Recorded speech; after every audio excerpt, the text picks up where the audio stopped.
our suspense, tonight we present Menace in Wax by John Dixon Carr.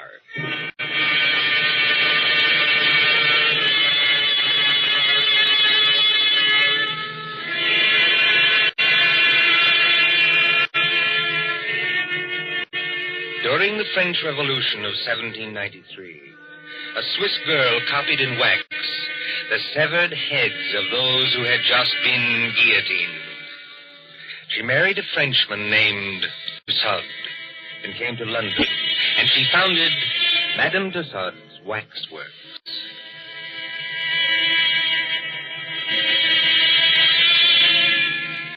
There it is, still in Marylebone Road, near Baker Street Station. Not the original building. That was destroyed by fire. But it remained untouched when a darker shadow than revolution came to England. They plastered high explosives all along that road and hit the cinema next door. We are going to London under the bomber's moon.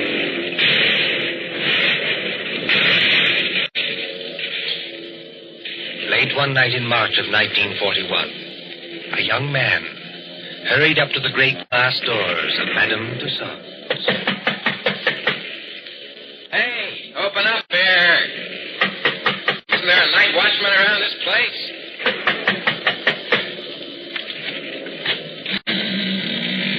There is, Governor, and I'm him.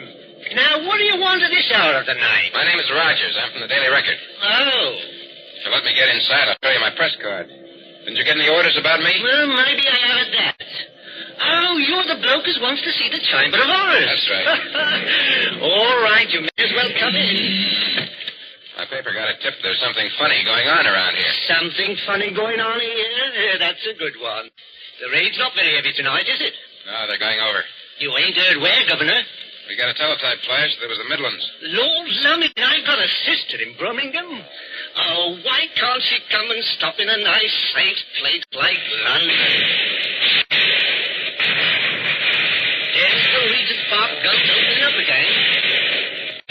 Like her teeth rattle and shakes the hats off the dummies' heads.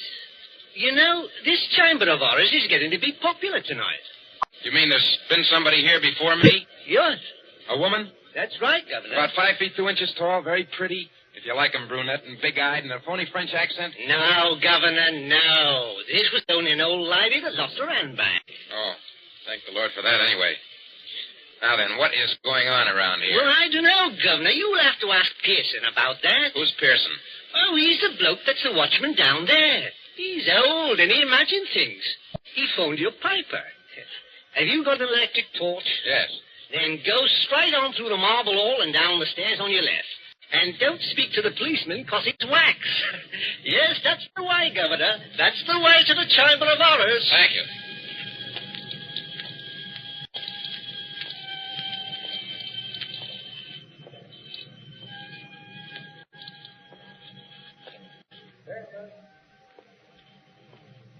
Hello, Pearson. Pearson. Yes, sir. Huh? You're looking for me. Oh, I didn't see you there. Must have thought you were one of these wax dummies. Ugly dim light, isn't it? Yes. Rogers is my name. I'm from the Daily Record. Oh, yes.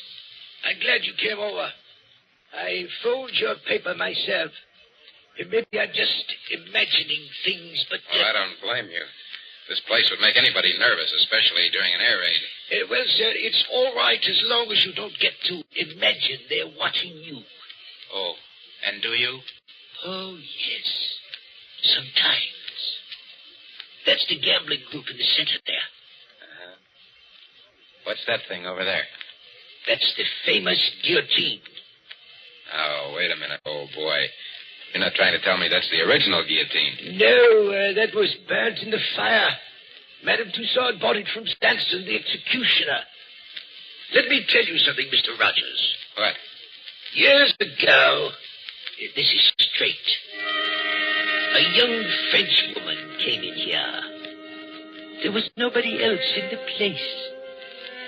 She thought it would be great fun to say she'd put her neck in the same guillotine as Marie Antoinette. So she climbed up on that platform. she snapped the little wooden collar down round her neck, shutting herself in. All of a sudden, she realized she didn't know which spring controlled the collar and which spring controlled the knife. Good Lord, she didn't. No. But they say she went crazy. They say she screamed and screamed. What's that? I'm sorry. I didn't mean to scare you, but sweet Mama, I'm so scared myself I cannot help it. Susie. Oh, no, not Susie. Susie? You make it so it rhyme with floozy. That is not nice. Why, you little devil. I ought to turn you across my knee. What are you doing here? And will you forget that French accent? You're driving me crazy. You know this young lady, sir? Do I? She works for my paper. She's haunting me. Bert, that's not nice. I like the way I talk. I only try to give you ideas. Just what I mean. Now take your arms from around my neck. She's French, sir. Her mother came from New York, like I did. She's got some funny ideas, accents, and disguises. So I dress up as an old lady, and I come along, too. That is clever, no? Definitely no. But I go into what I think is the ladies' room, and there is Jack the Ripper. I'm so scared I almost kick the ghost. Whatever else you do, miss, for the love of heaven, put out that cigarette. It is not permitted? It is what they are most afraid of in this place. Fire. If you vouch for this young lady, Mr. Rogers... I don't vouch for anybody. But go on now. What's all the mystery here at Madame Tussaud's? You see the group over there? It's called the Gamblers. That 3 men and a woman in 18th century costume sitting around a table playing cards? Yes. And about once a week, when the lights are out... Yes? Those dummies do play cards. Is this a publicity trick of some kind? Oh, no, sir. Then what's the game? I'm not crazy. I know they don't actually do it, sir. What I want to know is who changes the cards round in their hands, and why. Well, could anybody? Anybody from the outside, I mean, get in to change the cards? Oh, yes. There's a back door. But why would anyone want to break in here just to change those cards around? Monsieur Bert, écoutez. Listen, I have made a discovery. Listen, if you're going to talk, speak English. Or better yet, just keep still. But I have made a discovery. This card game, What about it? it is crooked. Here is a man which has 2 deuces of hearts in the same hand. Listen, Susie, I don't give a... Wait a minute. Let's have a look at those cards. I give you ideas, yes? Susie, for once you're right. And look here. 2 of these players have all the clubs and hearts. The other 2 have all the diamonds and spades. Susie, how many letters in the alphabet? 26, no? And twice 26 is 2. The number of cards in a pack. Give me a pencil, Susie, quick.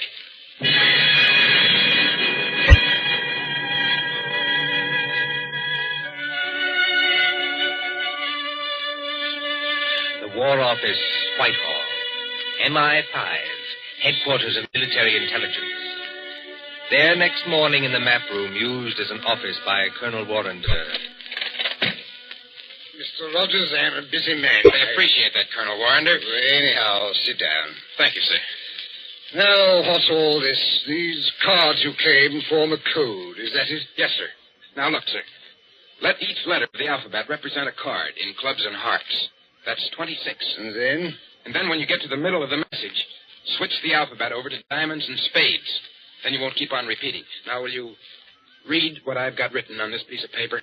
Jack of diamonds, Q. 3 of clubs, F. Well, that doesn't seem to mean much. Oh, never mind the cards, Colonel. Just read the letters. Q, F, A, C, T, O, R, Y. Yes, sir. Q Factory. Go on. Just a moment. What is that infernal noise? Johnson Burroughs. Don't bother with that, sir. Just read the message, please. Q Factory. 10 p.m., 15th. Today's the 15th of March, Colonel. All preparations made. Use dive bombers. I see. This message was left openly. So openly that nobody ever noticed it. Yes, the trick's been tried before. No contacts, no gatherings, no letters that might be intercepted. A whole spy ring could walk through that wax museum and read the message without being seen. You newspaper men trying to teach me my job? I'm sorry, sir. I only... No, go on. Well, don't you see? 3 or 4 little boats with portable wireless sets go down the Thames estuary. When they're beyond pursuit, they send that message by radio. Somebody listens. And it's no secret in Fleet Street, sir, that Q Factory is out in the wilds of Gloucestershire. There's no secret anywhere. And that we're making the Shaftesbury bomber out there. So tonight, unless we do something about it, they're coming over and bomb Q Factory to places. That's impossible. Why? Or can't you tell me? I can tell you this much. Yes, sir. Q Factory is so well hidden that even our own pilots can't find it from the air. That's one objection to this message. Any other objection? Yes, this talk about dive bombers.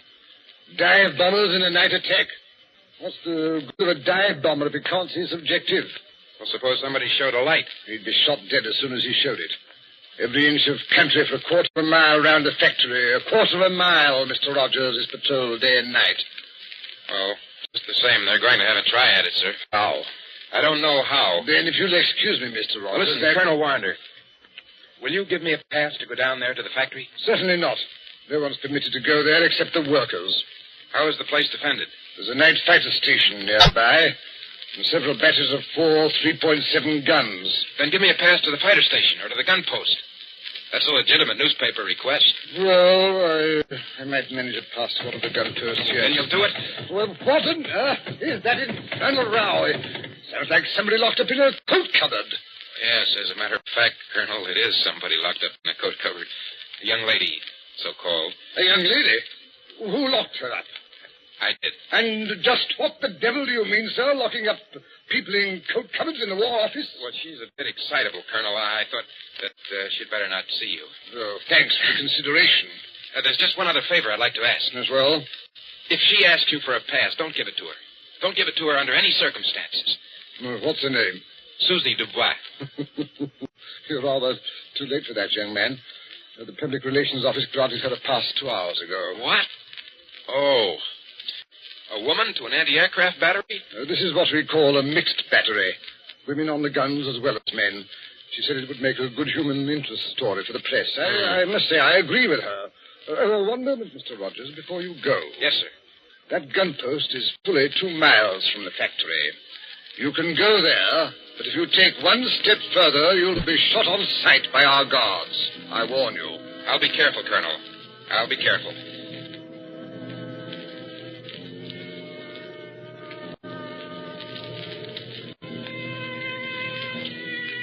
Somewhere in the West Country, a yellow moon shines over bare trees. A white mist, moving, clings to the ground.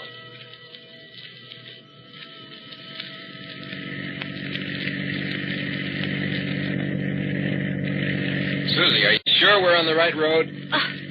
Mon cher, they have taken away all the signposts in case there is an invasion. I know that. But I follow the map. The map cannot be wrong. We've been driving for hours. Must be... Yes, it is. Nearly 9:30. Half an hour to go. Trees, and still more trees. Look. There's a break in the trees ahead. It will be open country in a minute. Yeah. That's funny. Look how deep the leaves are here on the road. But one thing I tell you, just between you and me and the bedpost... Gatepost, Susie. The term is between you and me and the gatepost. And speak English. I am speaking English very well, thank you. I do not need your help to be pure. All right. Now, this map. Well, what about it? It say we should go through a lot of villages. Bitford, Archidine, and Saffron-Wiville. I have not seen any villages. Did you say Mitford? Oui, monsieur. Susie, let me have a look at that map. Come on, hand it over. But what is wrong? It is a perfectly good map. Yes, Susie. It's a fine map. It's an excellent map.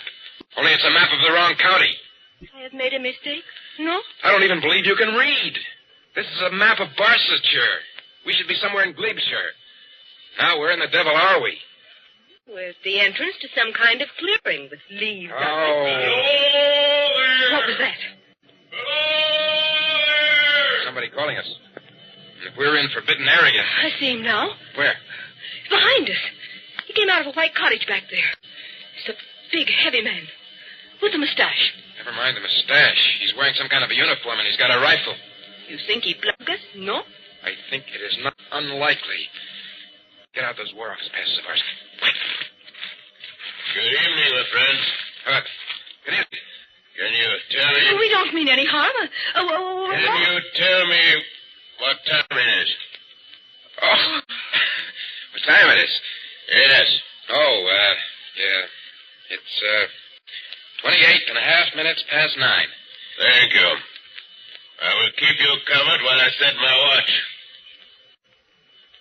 There. My next question is, would you like me to shoot you both? No. Listen, Mr. McAllister. Captain McAllister. That's All right. Well, Captain, this girl, she's been reading the wrong map. You see, we don't even know where we are. You are in Hollywood Forest, my friend. Hollywood Forest. Is that good or bad? And you don't know what's just beyond the edge of this clearing? No. There's a big open space of a quarter of a mile. In the middle of that open space... Q Factory. We're right on top of it. Then you have heard of Q Factory, my friend. Captain McAllister, we're from the War Office, and we've got passes to prove it. Let's see the passes. We were trying to find gun site number... I've forgotten the number. But it's here on that card. You've passed the gun site. 2 miles back up the road. All right. Here are your passes. What are you going to do to us? I'm not in the regular army. You can thank your stars I'm not. I'm forestry preservation. Oh. You are not going to chuck us in the cooler, even? No. Now turn that car on, get back along this road as fast as you can. If they fire at you, as they probably will... Oh, I wish I am home. Pray no, Ma, I wish I am home. Well, then hope for the best. My watch had stopped, and you did me a good turn. Well, hurry along. Hurry.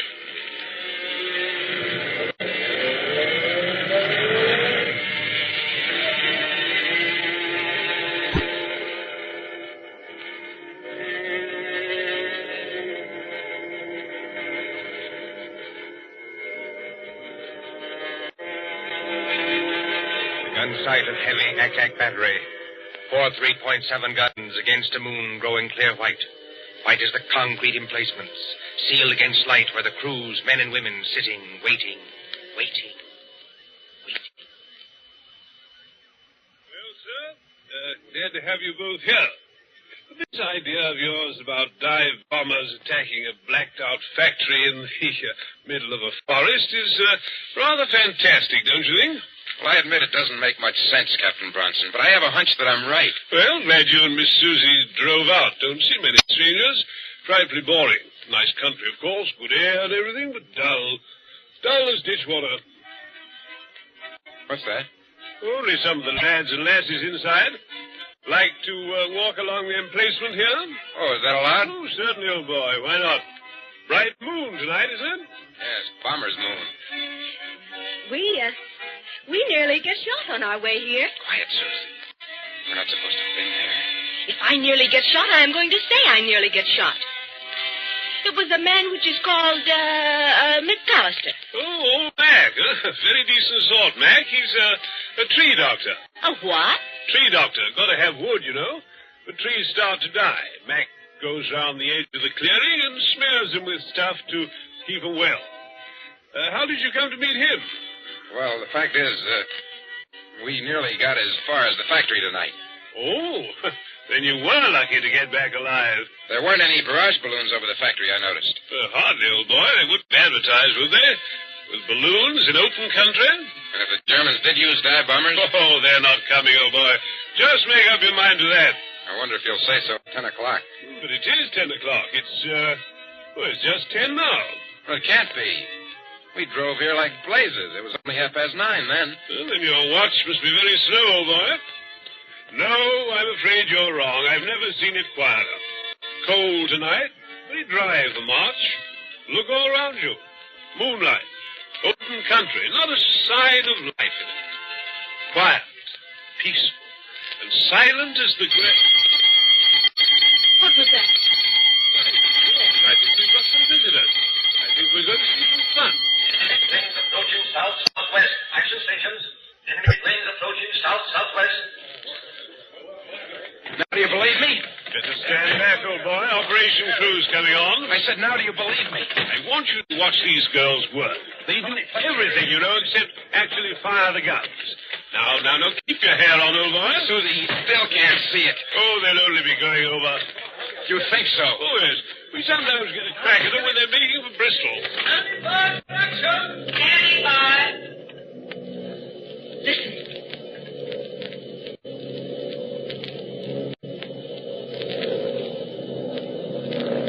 I have heard that noise 1,000 times, but every time I hear it, I get sick.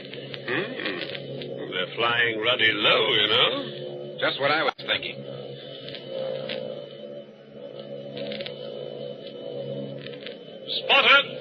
Spotter! Any identification? Hi, bombers. Height, 5,200. Now, look here, you two newspaper people. Yes, sir? There might be things popping, you know, can't tell. I'd like to get below. No, thanks. I don't like this, Bert, but I'll stay too. Rangefinder! Rangefinder, on target. Look here, you two. Those War Office passes you gave me, I'm not supposed to keep them. No, I'd better give them back, just in case. Predictor, on target. Here we go, ladies and gents. Fire.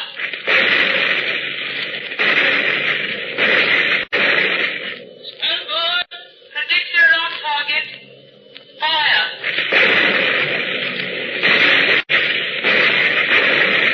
Stand by. Predictor on target. Quarters message, sir. Fire. Yes, Corporal? Night fighters taking off. Hold fire. Night fighters taking off. Hold fire. Message understood. What is the matter with them? With who? Those Boche planes. They're still a good way off, but they don't come any closer. Must be going over after all. They're circling. I think they're waiting for a signal. Anyhow, here are your War Office passes. You seem to have got them all smeared with oil. Oil? That is all right, monsieur. When we get them back from Captain McAllister, they have oil on them. I think maybe he dropped them on the leaves, because there's oil on the tires of the car, too. Then I think how always in this we meet things that burn. At Madame Tussauds last night, they would not let me smoke a cigarette in case of fire. Fire. That's it, fire. What's the matter with you, old boy? Why did that fella way out at the end of nowhere want to know what time it was? Are you scatty? McAllister, you told me so yourself. He goes around the edges of the clearing and smears the trees with stuff to keep them well. Well, what about it? Suppose it was crude oil. Suppose between each tree he laid an invisible fuse of dead leaves soaked in oil. I don't understand. In 30 seconds, a complete square of fire runs around the limits of the factory grounds. That draws the bombers in. Then as the flames blaze higher, they've got enough light to dive on their target. There. Our night fighters are letting loose. Bronson, I see it all now. Come on. We've got to get to that tree, Dr. McAllister. It's a matter of minutes.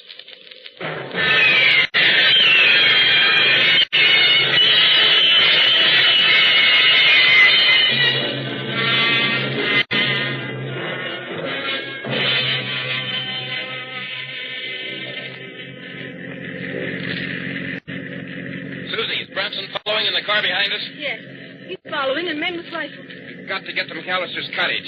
This McAllister... I'll bet you 10 to 1 the real McAllister is either dead or tied up in that cottage. The fellow we saw was an imposter. Look out, Susie. Keep your head down. Oh, those fighters. They will chew up every younker in the place. They have not got the chance of a snowshoe in heaven. No, Susie, not a snowshoe in heaven. You mean... I know you are English at a time like this. What I cannot understand... Look out! I don't see why he hasn't set his signal off. What is delaying him? Why don't he strike a match when the bombers come over? Because he's a good Nazi. A good Nazi? My watch was slow, don't you remember? And I gave him the wrong time. He had orders to strike his match at 10 o'clock, and he'll not do it until 10 o'clock if there are 500 planes instead of 20. Bert, I see him. Where? Far up the road. He's running. Yeah, that's him. Think we can reach him before he gets to the clearing? Not the chance of a snowshoe in heaven. Signal Brunson to pass us. A long shot with a rifle might... Bert, one of the youngsters is hit. Huh? He's right over. That's not all. He's unloading his bombs. The whole stick's coming straight down our direction. Keep your head down.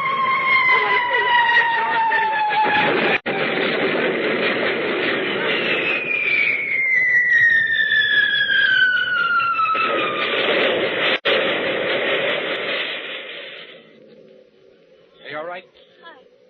I don't feel hurt. This is a dirt road. The bomb sank too deeply before it exploded. We didn't catch the blast. Come on, Susie. McAllister was just ahead of us. Come on, let's get out.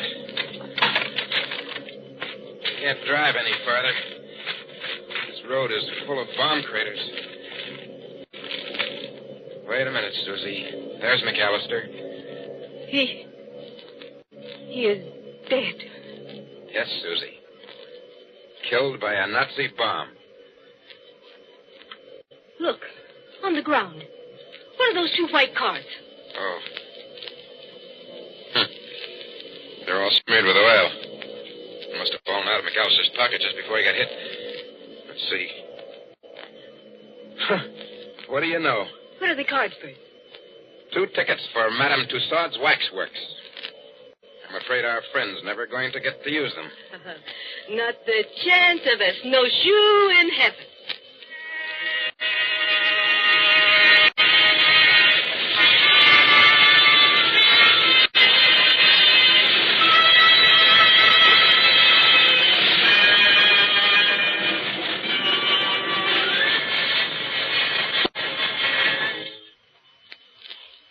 And so ends Menace in Wax. Tonight's story of Suspense. Columbia presents these stories of mystery and intrigue and dangerous adventure for your relaxation and enjoyment. Next Tuesday, there'll be another in this series. Same hour, 9:30 Eastern Wartime. William Spear, the producer. John Dietz, the director. Bernard Herrmann, the composer-conductor. John Dixon Carr, the author. Our collaborators on Suspense.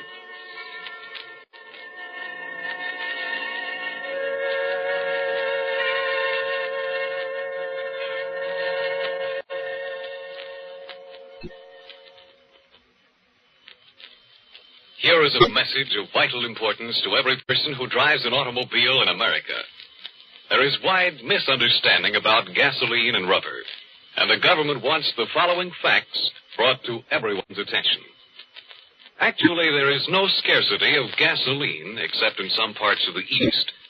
But nowhere in the country is there enough rubber for military and civilian use. Starting 2 weeks from today, December 1st, mileage rationing goes into effect. This means that no car owner anywhere in the United States will be able to buy gasoline without a mileage rationing book. The purpose is to conserve the rubber we have by eliminating all unnecessary driving. When we think of the tremendous distances our mechanized army is traveling in North Africa and the long road to victory that still lies ahead, this extra effort on our part is slight indeed. Remember, everybody is going to have mileage rationing, so why not be prepared? The best way each of us can save rubber is by sharing our car with others. Let one car do the work for 2 or 3. So why not arrange with the neighbors tonight and start sharing the car tomorrow? It's the one real, important contribution that every automobile driver can make. Don't be a lone rider. Share your car and do your share for victory. This is the Columbia Broadcasting System.